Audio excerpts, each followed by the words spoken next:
National press club اسلام آباد کے زیر اہتمام عالمی شہرت یافتہ شاعر، ادیب اور دانشور انور مسعود کے ساتھ ایک زعفرانی شام کا انعقاد کیا گیا، جس میں شرکاء کی ایک بڑی تعداد نے شرکت کی اور انور مسعود کی طنز و مزاح سے بھرپور شاعری سے لطف اندوز ہوتے رہے۔ اسلام آباد سے رسائی نیوز کی رپورٹ۔ نیشنل پریس کلب اسلام آباد میں ہونے والی تقریب میں معروف شاعر و دانشور انور مسعود نے شاعر مشرق علامہ اقبال کو خراج تحسین پیش کرتے ہوئے کہا کہ اقبال کی شاعری ہمیں اسلام کی بلندیوں تک پہنچاتی ہے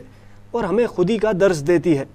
اقبال کی شاعری کو سمجھنے کے لیے ضروری ہے کہ ہم فارسی زبان سے روشناسی اختیار کریں۔ انور مسعود نے اپنی مزاحیہ شاعری سے تقریب کو 4 چاند لگا دیے اور شرکاء ان کی شاعری سے لطف اندوز ہوتے رہے۔ بجو ہی جے ویندا اونوں ڈاڈا کا پکا ہوندا، صدقے جائیے عزیزو، صدقے جائیے سونے رب دے جس نے خاص کرم فرمایا، مٹی دے اس باوے تائیں کیڈا صورت مند بنایا، مٹی دے اس باوے تائیں کیڈا یہ میں نے آپ کو حمد سنائی ہے۔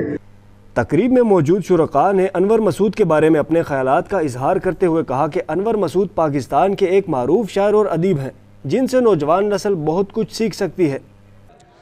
انور مسعود کو میں ایک قلم کا مشقتی کہوں گا۔ وہ قلم کے ایسے مشقتی ہیں کہ ان کے تمام عمر جو ہے وہ کتاب اور قلم سے ان کا واسطہ رہا ہے۔ وہ ایک مدرس تھے، اسکول سے مدرس کی حیثیت سے ان کا رابطہ ہوا، پھر اس کے بعد وہ کالج کی سطح تک پڑھاتے رہے اور ان کا جو پسندیدہ مضمون ہے وہ فارسی ہے، اور فارسی زبان کے حوالے سے وہ جو اکثر گلہ کرتے ہیں وہ یہی کہتے ہیں کہ ہمارے قومی شاعر علامہ اقبال، ان کا فارسی کا زیادہ تر جو حصہ ہے وہ فارسی میں ان کے کلام کا، لیکن ہم اقبال کے کلام تک اس لیے نہیں پہنچ سکے کہ ہمارے ہاں فارسی سے محبت اور فارسی سیکھنے کا رجحان جو ہے وہ ختم ہوتا جا رہا ہے، جس کی یقیناً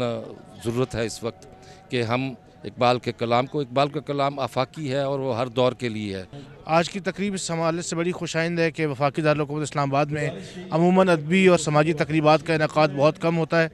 لیکن نیشنل پریس کلب نے بڑی اچھی روایت ڈالی ہے کہ انور مسعود جیسے قادر الکلام شاعر کو، جن کی شاعری مردہ دلوں میں خوشی جگانے کے کام آتی ہے، جو افسردہ لبوں کو ہنسانے کے کام آتی ہے، ایسے زندہ دل شاعر کو منتخب کر کے نیشنل پریس کلب نے ایک اچھی روایت ڈالی ہے، اور مجھے یقین ہے کہ اسی تقریبات سے اسلام آباد جیسے شہر میں ادبی ثقافتی سرگرمیوں کو فروغ ملے گا اور اسلام آباد کی جو ادبی اقدار ہیں وہ مزید مستحکم ہوں گی۔ اپنے ادیبوں، دانشوروں اور شاعروں کی پذیرائی کرنے والی قومیں ترقی کی دوڑ میں کسی سے بھی پیچھے نہیں رہتی۔